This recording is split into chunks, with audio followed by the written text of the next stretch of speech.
কি কাটা হচ্ছে এটা? সিদ্ধি। সিদ্ধিকে আপনারা খান? এরকম ভাবে আমাদেরকে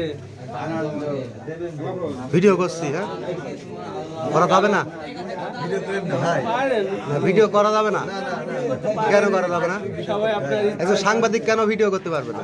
পারেন, আপনারা বলি না যে করতে হয় না, করতে হয় না? কোন রুলসে? সমাজে তো আরো অনেক কিছু। আপনি কোন ধর্মের লোক? আমি মানব ধর্ম। মানব ধর্ম। মানব ধর্ম কি সেটা একটু বুঝিয়ে বলেন দিদি। মানব ধর্ম অনেক বৃহৎ বিষয়, যা অল্প পরিসরে আপনাকে বোঝানো সম্ভব হবে। সংক্ষেপে একটু বলেন। যদি চান তাহলে আসেন। আমরা হচ্ছে কুরআন এবং হাদিসের উপরেই ধর্ম করি।